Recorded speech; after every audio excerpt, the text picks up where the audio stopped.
Welcome to Connecting the Dots on ThinkTech Hawaii. I'm your host, Jay Fidell.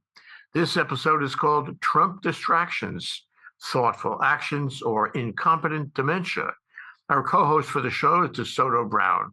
Welcome to the show, DeSoto. Thank you, Jay. Welcome to you too. And again, as I always say, we have a lot to talk about today.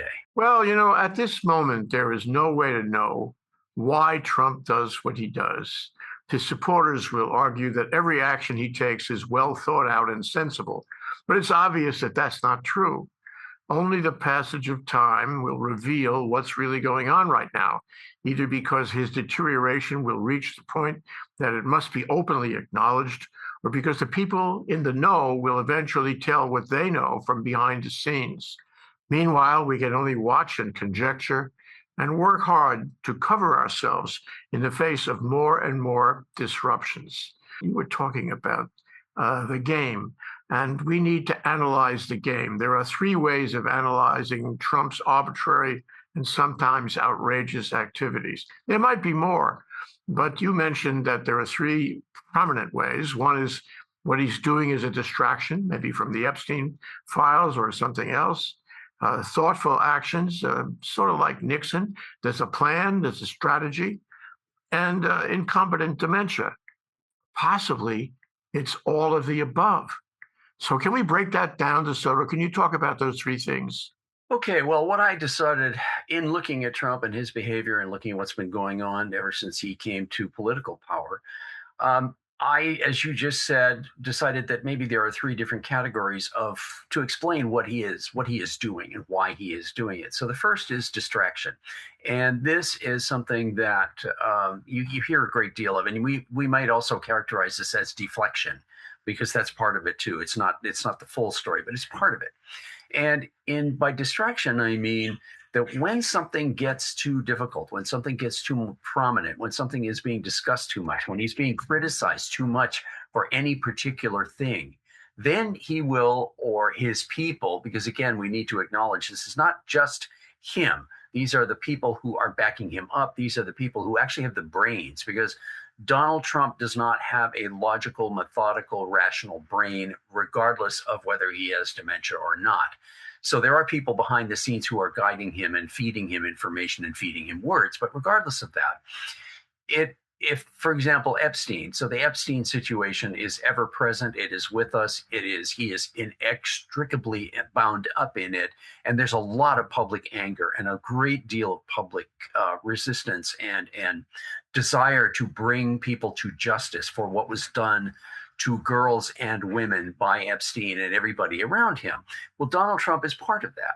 So when people start to complain too much about Epstein and the cover-up of Epstein, because of course Donald Trump and his people are covering up the reality of what Epstein did, and particularly Donald Trump's involvement with that, then you throw something out there to the world to distract everybody. So you tear down part of the White House and declare that we're going to build a great, big, beautiful ballroom. Or you tell Elon Musk to turn the White House into a car dealership and bring some Teslas there and do a free promotion for Tesla because Elon Musk is your buddy at that moment. You do things like that not only distract, but also will anger the people who don't like you. That's also a way to show that you do have that power. That's also a way to just demonstrate I can do whatever I want whenever I want it. So if you're going to talk about Epstein too much, I'll start attacking Iran. And that'll change everybody's mind. Everybody will look over there. In other words, here's a bright, shiny object. Look at this. Don't look at this over here. Look at this. Look at this. Well, that's a distraction. Deflection is part of that. And that is the response of, well, look at what Trump did here. And then you say, yeah, but Biden. Yeah, but Obama. Yeah, but these other people. Yeah, but the Democrats do this. That is the deflection. In other words, take the attention off of this particular point, this point of argument, this point of dispute, this point of asking for something to be remedied or fixed, and just say, yeah, but these other people are just as bad, if not worse.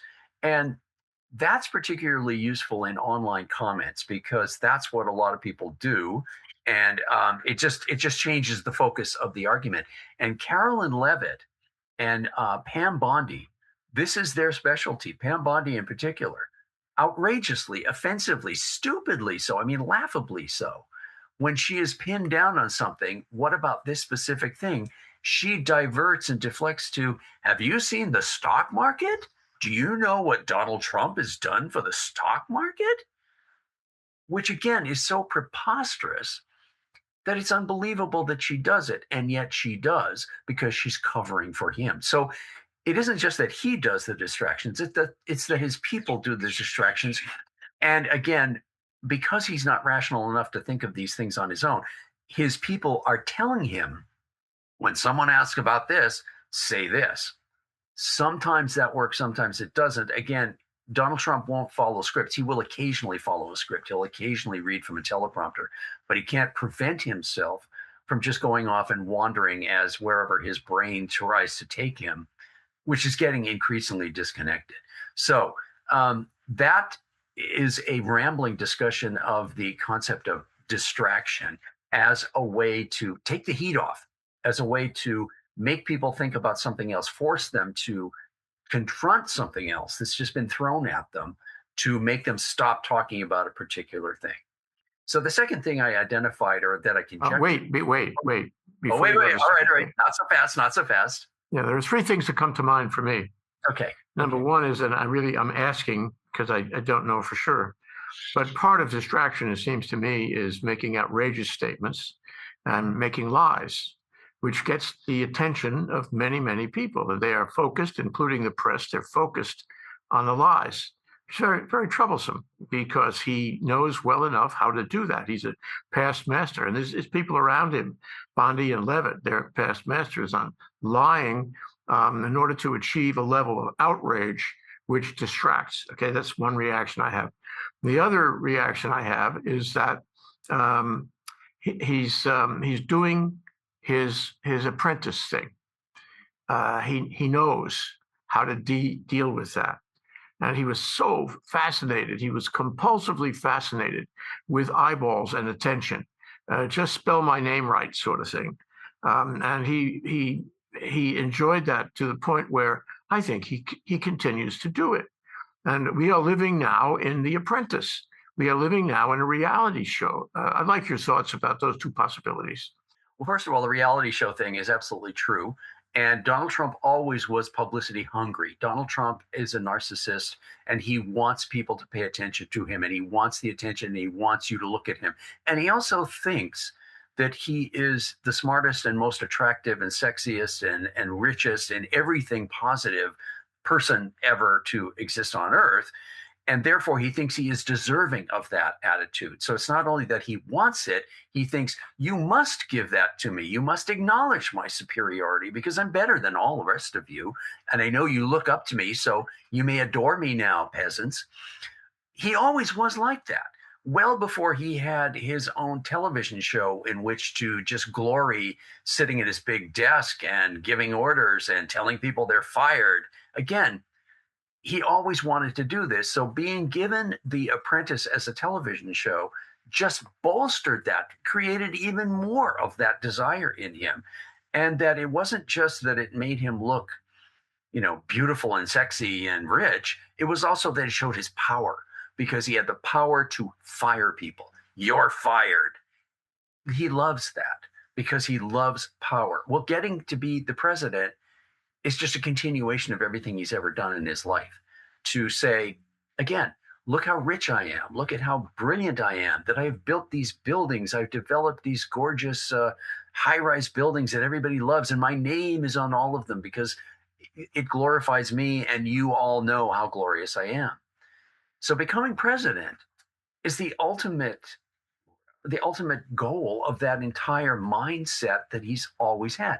I'm sure he was like that when he was a child. I'm sure he was, I don't think there's any question, he was an arrogant jerk when he was 10 years old. And there are a few anecdotes that say, yes, he was a horrible child. He was misbehaved all the time. His parents didn't know what to do with him. They put him in military school specifically to try to slap some sense into him. And unfortunately, in military school, you may start out on the bottom, but just like in the military itself, you gradually rise. as you get older and you progress through the school grade by grade. So by the time he was a senior in military school, he's lording it over all the other smaller, younger boys. So all that does is make him even worse. So yeah, it's The Apprentice, except now it's real life. It's The Apprentice of, yes, you must continue to adore me, and now I have the unlimited power of the President of the United States. I command the military. If I command a military attack, they must do as I say. Now, you also mentioned belittling people, insulting people. Again, doing that as part of the power struggle, as part of the power embodiment, or the power showing off your power. So that, for example, many, many things. And he says these preposterously insulting things publicly to the world. For example, Canada. Why did he get the idea in his brain that attacking Canada was a smart thing to do? We'll never know, because there's no logic that can be explained for this. But telling Canada that it should be the 51st state is one of the most insulting things you can do to say to another nation that has its own sovereignty. You're so unimportant. You're so much less than us.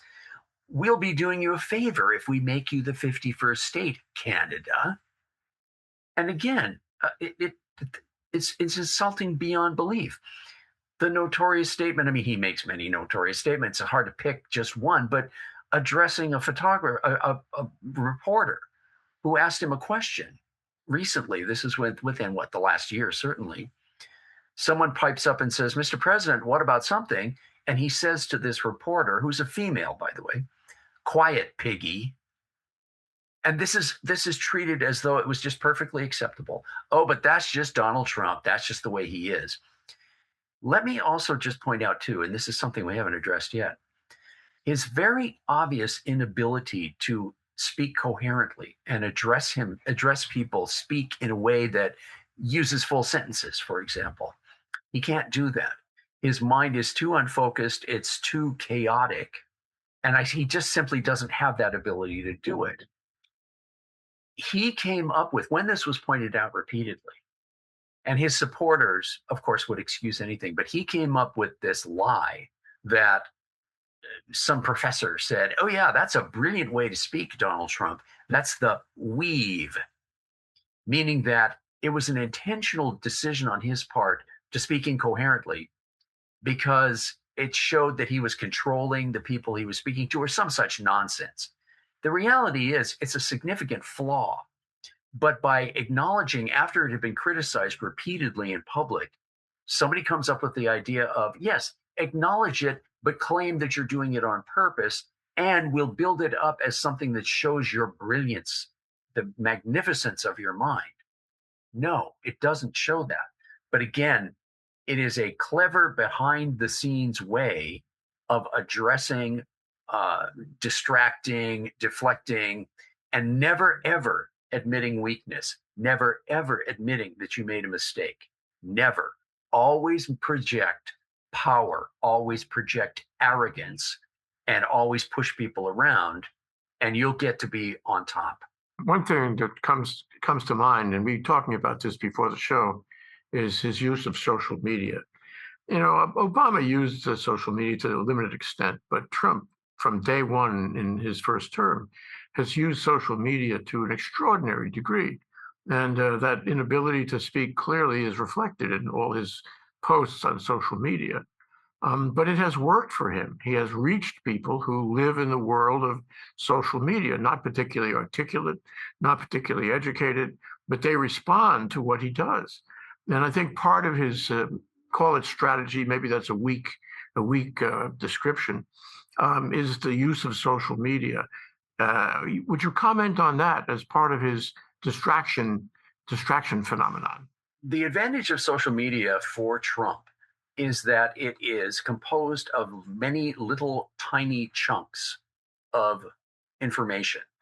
It is not a large, coherent, well thought out argument. It is not, I'm going to start at point A through point B through point C and get to point D at the end. And I'll use a lot of words to do it.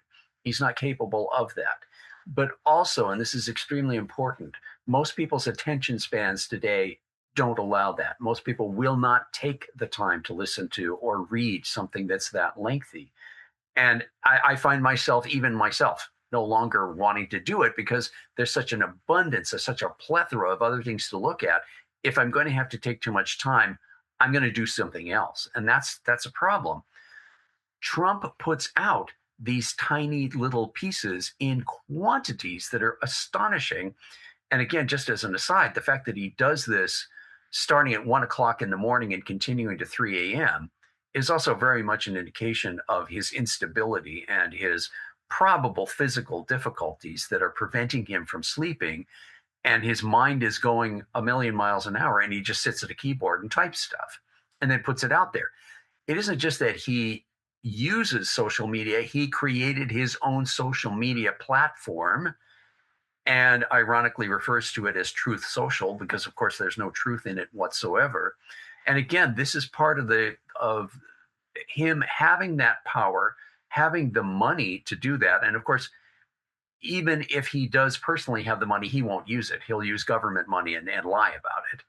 So this could be purportedly, and again, he has the Supreme Court saying whatever you do as the president is perfectly acceptable. So regardless of how much public money he uses to do this, it's considered part of the president's job.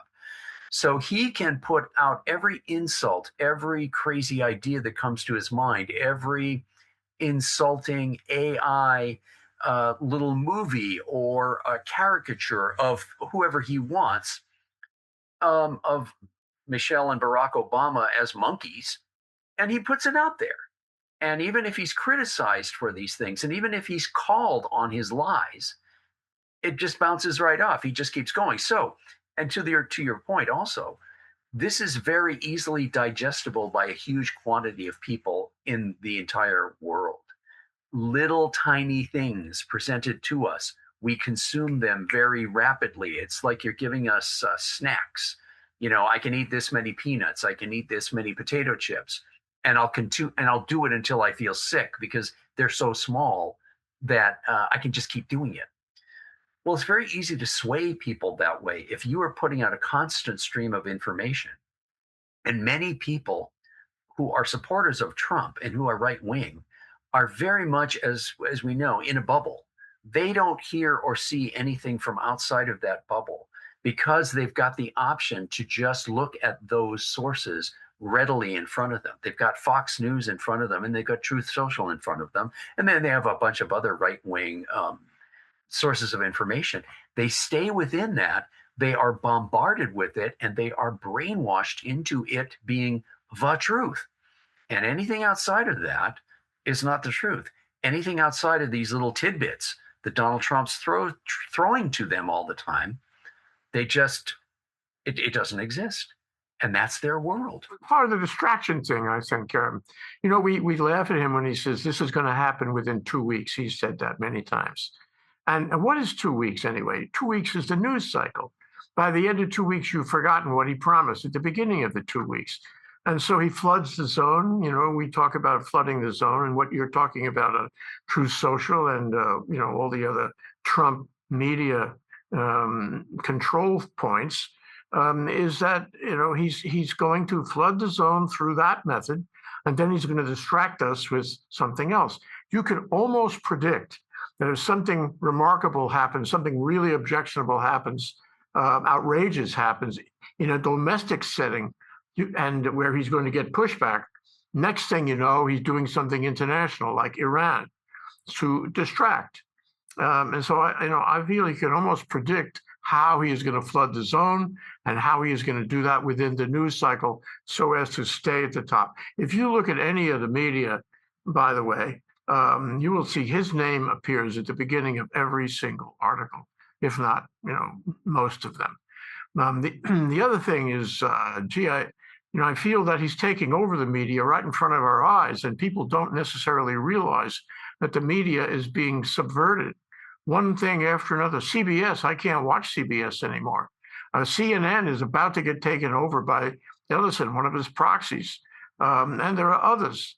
So it's not only that he started with Fox News and Sinclair Radio, but he's doing network things and he's controlling all these media. Look again, there'll be another one. I'm worried about MS Now, MSNBC. I'm worried about him taking that over through one method, one charade or another. And you say, well, okay, he's trying to distract us with flooding the zone, but he has the social media and he has the regular media, and he's flooding us every day in every way. And he's controlling public opinion that way. Thoughts? Well, you're absolutely right. And this is the fascist takeover. This is what it is. This is a government takeover through the assistance of the billionaires who are in control of a lot of these venues, a lot of these outlets, who, for whatever reason, have become affiliated with him. And usually, I think it all comes down to money. If you are a zillionaire, you want to keep your money.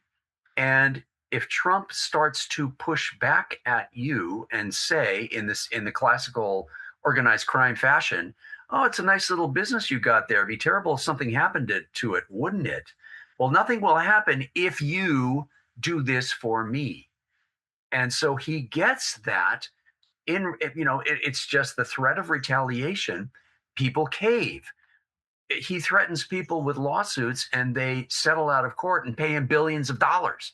Not billions, but millions.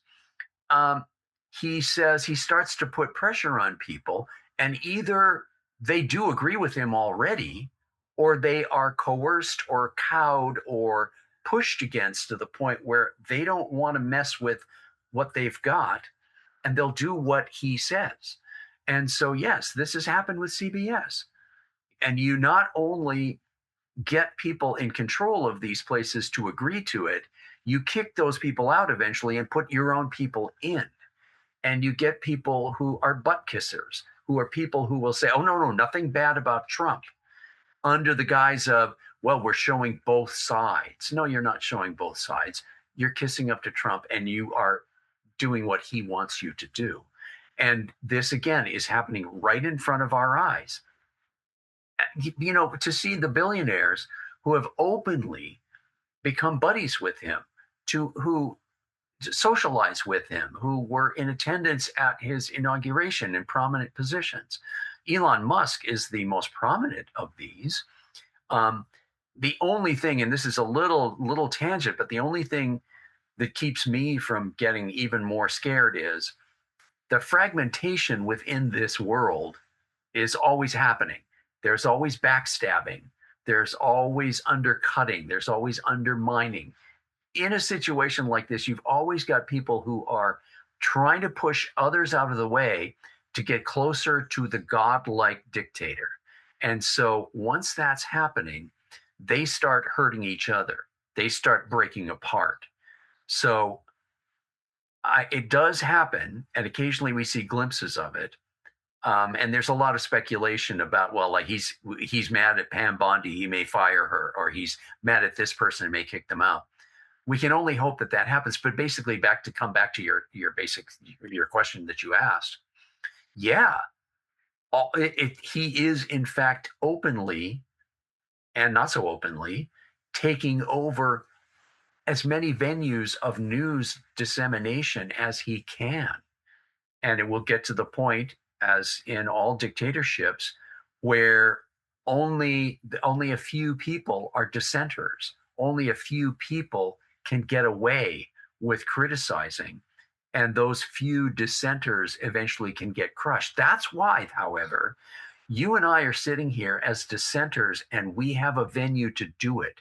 Now, until or unless the internet gets shut down, and that again is something that happens in countries that are run by dictators. You don't get any outside anything. They crush it. They don't allow it to happen. But right at the moment, there's still a very, very strong element of dissent. There's a strong element of people calling these things out, and it is put out there to other people in the way that we're doing right now. It's being done electronically. That doesn't cost any money. That's the beautiful thing. In the past, you wouldn't have had the money to do this because it required printing presses. It required physical things being distributed. It required broadcast equipment. We don't have that anymore. We don't have that impediment. So we are able to speak in the face of increasing oppression the way we're doing it right this minute. Yeah, and he knows that. And, you look at YouTube, for example, which is an example of that, and you realize it's part of Google. And Google sat next to him in the inauguration. How long will YouTube be independent? I suggest to you that he's flooding the zone on YouTube, and that if you're looking for serious comment, you have to get through a ton of other material before you find what you're looking for, or what the YouTubers would like you to see. But one other thing is the Nixon thing. Your second category of I guess, characterization to analyze his arbitrary and sometimes dangerous activities is the notion of thoughtful actions. And that reminds me, as I mentioned, of what Richard Nixon was doing. He wanted to act like a madman. And if he acted like a madman, no one would know exactly what he was going to do, but he would rule by fear, which is kind of the way the communists took over Eastern Europe after World War II, by fear. Everybody was afraid. And so I think arguably there is a real strategy to this. He may be doing crazy things. We'll get to that. But there's also the notion that he's doing what Richard Nixon was doing, only better. Your thoughts? Yes, I agree that that's a possibility. But as I also said when I wrote this proposal to you first for doing this particular show, yes, that's possible.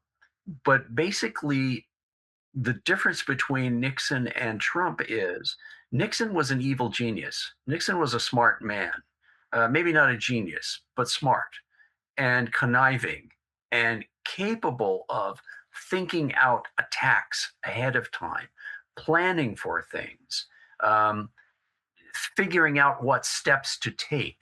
We'll do this first, then this, then this, then this. Donald Trump is not capable of that. Donald Trump's mind at best, even if it's a functioning mind, which is questionable, is too fragmented, is too easily distracted, is too unfocused to be able to think things out that far in advance and to be able to act upon them. People are doing it behind the scenes with him and for him, but he's a loose cannon. And you can't tell him, Mr. President, go out in front of the cameras right now and say this, then this, then this, and stop. He may touch on this, this, and this, but he's going to go in 5 million other directions as well. And that's going to dilute and it's going to make things more chaotic.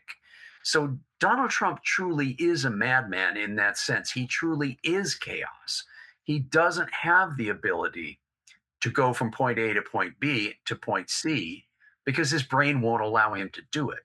So if there is this level of malevolent planned activity that's happening, other people are doing it. Trump is the venue through which these things are being executed, but it's still going to be all over the place because unlike other dictators who have amassed tremendous power, I think for the most part, Donald Trump doesn't have the brain or the focus to be able to do that. So that again is something that I take some, I get some relief from, or I get some comfort from, knowing that while on one hand this is even more dangerous because it's unfocused, at the same time, the sheer fact that it is chaotic is making it less focused in being able to achieve stuff. And for example, Donald Trump distracts himself. Donald Trump isn't just telling us to be distracted. He's distracting himself. Donald Trump loves to build things. Donald Trump loves to put gold on things. So Donald Trump comes up with this, well, the White House needs a ballroom and it needs to be so grand and so perfect with my name on it, of course, the Trump ballroom, that it'll glorify me forever. So I'm going to do that. Well, again, and then again, he just puts it into effect. Yes, that's a distraction from Epstein. Yes, that's a distraction maybe from the fact that we're entering World War III. but it still is something he came up with because he likes shiny, gaudy, golden things. And he likes big things. And he likes to be able to say, I built this beautiful thing. So again, his brain just goes in that direction. He just does it. Well, that's to our benefit. The more Donald Trump can be pushed in other directions, and I mean, it's like, I mean, it's like a puppy following something. You know, you can dangle something in front of a puppy, and the puppy wants to be playing with this, and you don't want the puppy to be chewing your shoe. So you hold up a little toy or you hold up a treat, and puppy immediately looks over and says, "Oh, I want to do that instead." That's Donald Trump. Donald Trump is a juvenile, childish mind that can't focus. So all of this makes the planning, the thought out planning concept a lot less viable. He's not capable of doing it. The people who are capable of doing it are not able to keep him under control enough to do that as a really methodical process. It's still happening. It's just not happening as horrifyingly as it would be if the man had a brain. Well, but it's pretty horrifying the way it is. It's horrifying domestically, and we see this last couple of weeks is horrifying internationally. And maybe the shiny objects, by the way, include the Smithsonian and the Kennedy Center and the arts, the music, all that. People are running away from him because he's such a bully about it. I don't know what attracts him about that. He doesn't need that. So many things, DeSoto, so many things are unnecessary. They have no relation whatsoever. He's destroying, healthcare in this country. He's destroying education in this country. Why? Is there a need for that? And you could argue that he wants to control the thought. It's Orwellian. He wants to control the thought of everyone in the country, and that includes the arts, it includes education, and he wants to be the first word in every news story. Quite remarkable. And you wonder, if there's a method about this madness. But let's talk about the madness. You referred to it a few times, and that's one of the points of analysis here, that he really does have, mental problems. And so many psychiatrists and psychologists have said that he's living in a world of incompetent dementia. And so where does that fit in all of this? He could never be found incapable, incompetent by the 25th Amendment, because that requires a vote of his cabinet, and he appointed his whole cabinet. No doctor is going to say that, not his doctors anyway. The doctors who examine him are never going to say that, because he found them and they're all compromised in some way. I'm troubled by the fact that we may have a Woodrow Wilson situation here, where Woodrow Wilson had a stroke at the last year of his term and his wife ran the country and nobody knew it. And we may have that happening right now, or to happen soon, if this dementia, continues and exacerbates. So what are your thoughts about that? This relates to the other two categories of distractions and wild strategies. He may be operating in the form of old age dementia or something like that, where he is not competent, but others are calling the shots. Let's also point out that happened with Ronald Reagan, too. It wasn't just Woodrow Wilson. It was Ronald Reagan when he was coming to the end of his term. Nancy Reagan is stepping in and doing stuff with his other handlers because he had dementia. His brain was going. It's what used to be called senility, or being senile. Again, the same situation. Your brain is no longer functional and you are no longer rational. I have read a great many comments online from both professionals as well as from just members of the public, who are saying what we see Donald Trump doing and saying is very much indicative of a significant brain disorder. And usually, of course, this would be dementia. Now, dementia, there are different types of dementia. It's not just Alzheimer's, although that's the one we always think of. Different parts of the brain can be affected in different ways, which affects what you do and how you do it in different ways. Usually what I've been reading is that this is potentially frontotemporal dementia, frontotemporal referring to the front part of the brain, and which this particular area controls impulses, it controls your speech, it controls your behavior.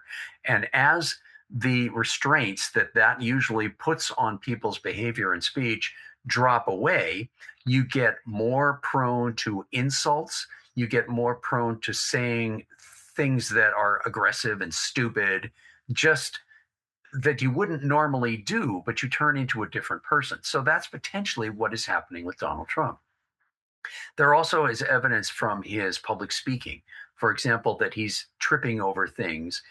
He tries to cover it up quickly. All of his people cover it up immediately, quickly. But not only the weave, but the inability to say certain words. So he's coming to certain longer words that he physically cannot say. So the word incompetent might turn into impuncatent or something like that because his brain's no longer functioning.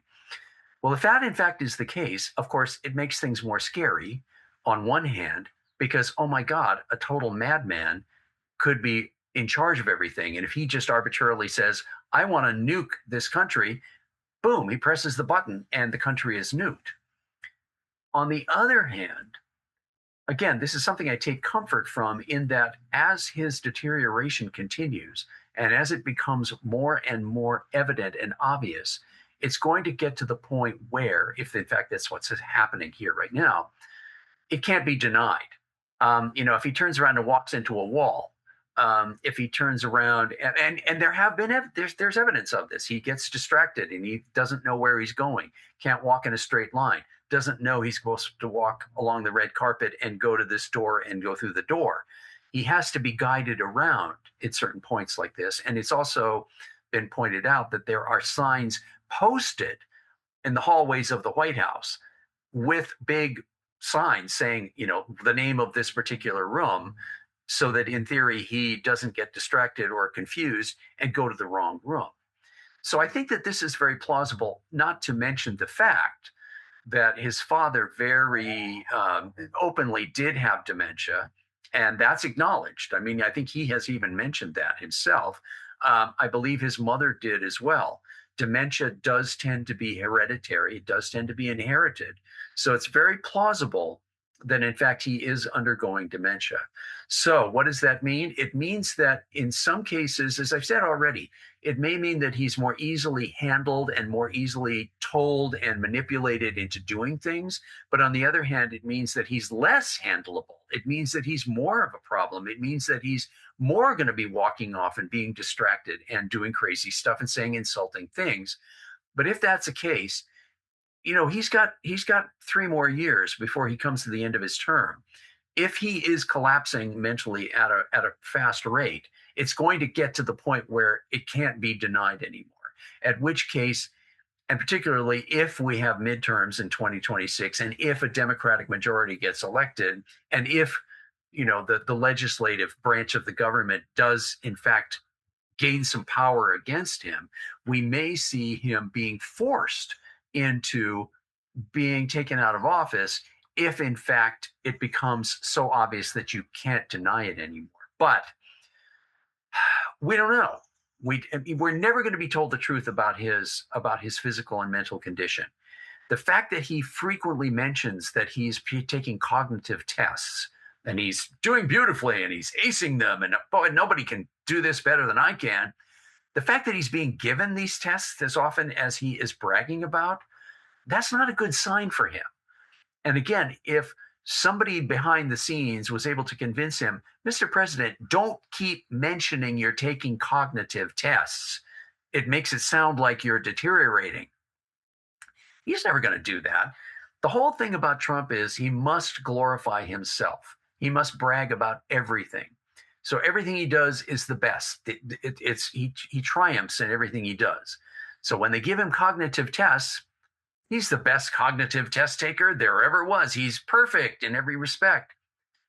Again, he's bragging about something which is actually indicative of a mental deterioration, but he's never going to be able to understand that.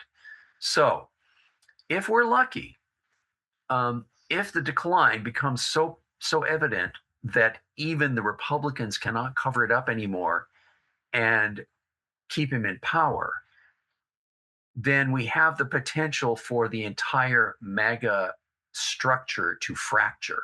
And I've said this before. If in fact frontotemporal dementia is destroying his brain. And if in fact he becomes incompetent, the fact that he will no longer be the godhead of the movement will probably cause a lot of fracturing and a lot of loss of its power, because there are many people who will never accept anybody else attempting to step into that position. J.D. Vance is never going to be accepted as a surrogate Trump, even though he's the vice president and even though he would be the person to take over the job if it became necessary. The hardcore MAGA will never accept anybody but their God, Donald Trump. And that's the advantage of cults of personality. When the cult leader is gone, then the whole movement is gone, because it breaks apart, because the object they worship is no longer there. And therefore, the different factions start going at each other. So this is very conjectural on my part, obviously, but perhaps that's going to be the end of the Donald Trump cult. And hopefully that happens before the end of his 4-year term. It's not easy because the people around him like their jobs. They like the power. And he's appointed them on the basis of loyalty. And they're not necessarily going to do the right thing. In fact, I would say they're not going to do the right thing.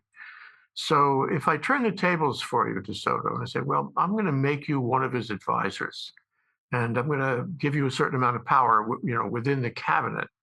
What do you do about this? You know, there's a decline going on. You know that as he declines, if it becomes visible, there's going to be trouble in Mudville. So you have to take certain steps. One thing is, I think he becomes more suggestible to their instructions, their ideas, than he was 2 weeks ago. And they are going to want that. They are going to want to be more controlling as time goes. You may see less of him. You may see more control on what he does with social media and with his speeches, and for that matter, his, quote, policies, end quote, although arguably he has no policies. So, if I make you one of them, DeSoto, what do you do now to keep your job? What I do is what happens in behind the scenes in every such situation, whether it is a small company, whether it is a small organization, or whether it's the presidency of the United States.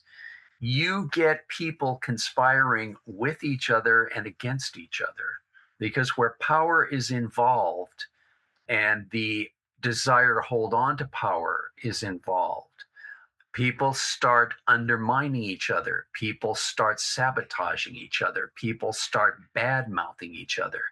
People fight to get the attention of the boss to say, by the way, did you know what Jay said about you?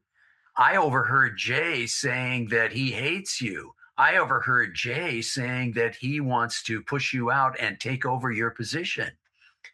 Well, if I'm in there and I want to keep my power, that's what I do. I buddy up to Donald Trump and I undermine the other people I don't like. So there are always shifting dynamics in situations like this.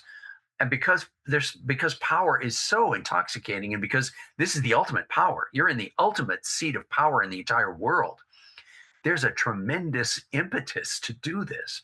And so you form coalitions, and then those coalitions fall apart and you form other ones. So there's this constant shift. So for example, look at how, and this is something that's talked about all the time. Donald Trump will have some favorite. Donald Trump will be loving this person, and then something happens, and Donald Trump, without any hesitation, throws him under the bus and goes on to the next one. Mike Lindell, the pillow guy. All these other people who at one point were beloved and in the spotlight, then get kicked out. So that's what's going on behind the scenes. This is what we're seeing in public, but behind the scenes, all of that's going on as well. Marjorie Taylor Greene. Oh, Donald Trump, I love you. Oh, Marjorie, I love you too. Boom. Hit the wall, and now they hate each other. So that's going on all the time. That's why I say that is something that gives me comfort, knowing that behind the scenes, and bad stuff happens as well, but the lack of cohesion and the lack of support. These are not, they are working in many cases toward a common goal of some kind, basically to keep power, but it is not a monolithic thing. Every human being is different. All of us have emotions, all of us have feelings. If we get mad at somebody, then we stop talking to them. If we get mad at somebody, we don't support them anymore. If we get mad at somebody, we try to sabotage them.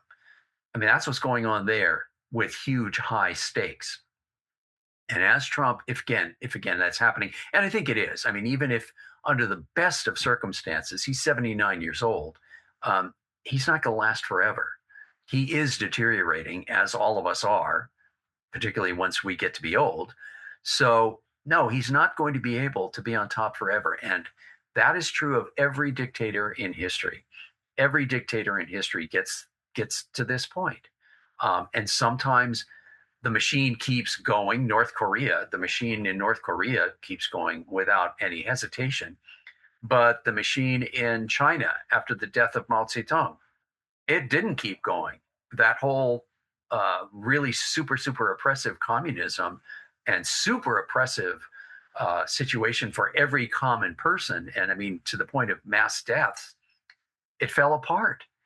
Adolf Hitler, you destroy it, it falls apart. Stalin died in 1953, and then Khrushchev gradually began to say, okay, wait, now we're going to look back and complain about what Stalin did.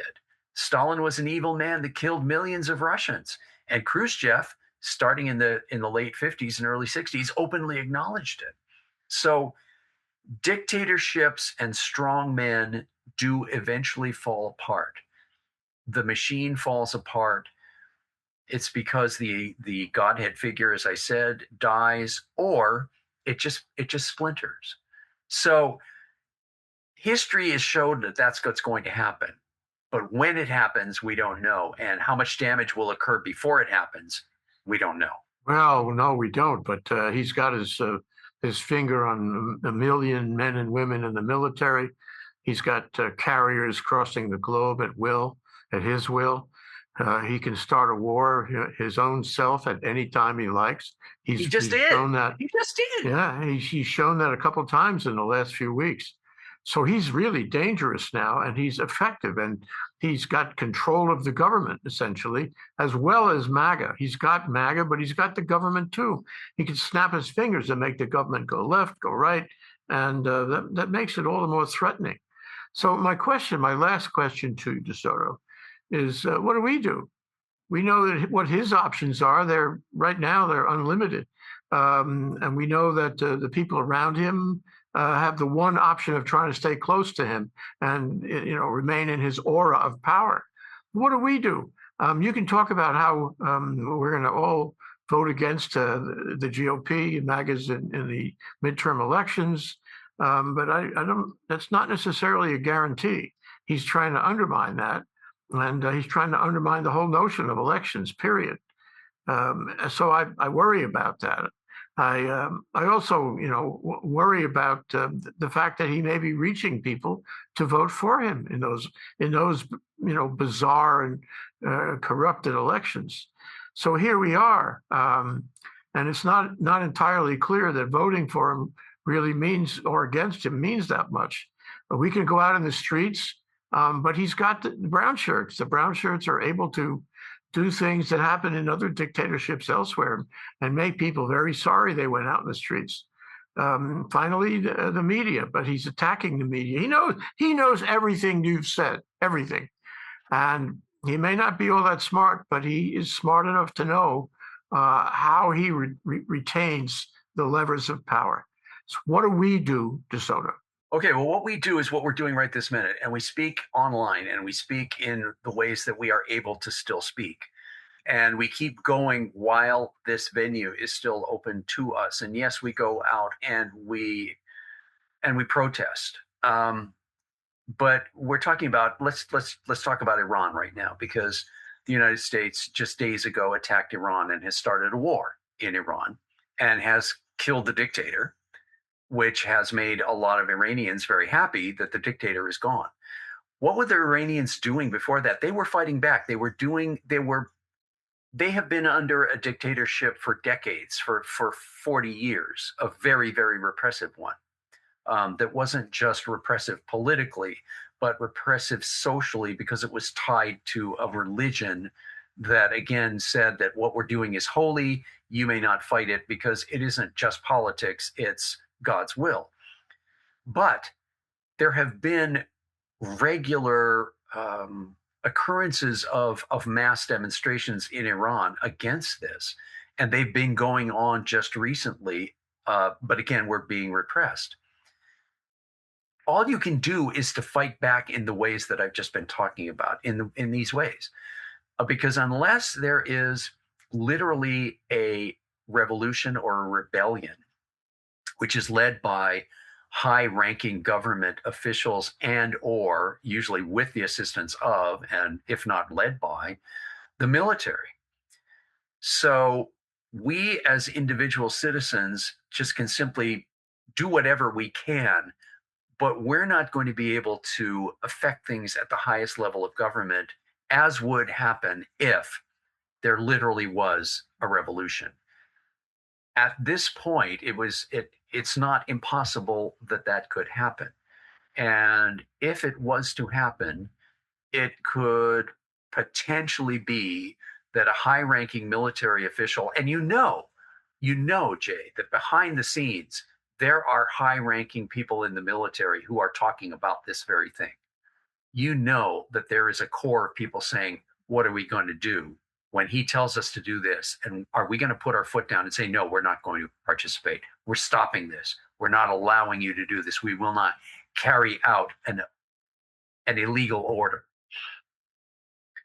If and when that happens, then we will have this change. But of course, as in any revolution, and as is the situation in Iran right now, it isn't just that even if the majority hates the dictator, even if the majority wants the dictator gone, there's still a whole bunch of supporters there. There still are going to be a whole bunch of supporters who are going to be fighting, literally fighting with guns, potentially. So in Iran right now, they killed the bad guy. They killed the dictator. But that doesn't mean that everything is taken care of, because it means that there's still his supporters there, and they're still going to be fighting. We don't know if that's going to happen in the United States or not. It was unthinkable not that many years ago, but I think that's the situation right now. So do we know what's going on behind the scenes? No, we don't. We can do what we are trying to do right now, you and I, in speaking out. But and that's a good thing. But ultimately, it's going to be people above us, beyond us, who have power that we don't have, who are going to make or break what's going on. And we have to support the good guys in whatever way we can, when and if that comes to pass. That's not the wonderful solution that perhaps you wanted me to be able to say, but you and I know that we have to deal with reality. Wow, we have miles to go before we come to stability here. And in those miles, we'll see chaos. Whatever the options are, we'll see chaos, maybe increasing chaos, I'm afraid. Anyway, for now, we'll have to leave it there, DeSoto. Thank you very much to our co-host, DeSoto Brown. I'm Jay Fidell, host of Connecting the Dots. The title of this episode has been Trump Distractions. Thanks to our viewers for watching. We'll see you again soon for the next one. Aloha. Aloha, DeSoto.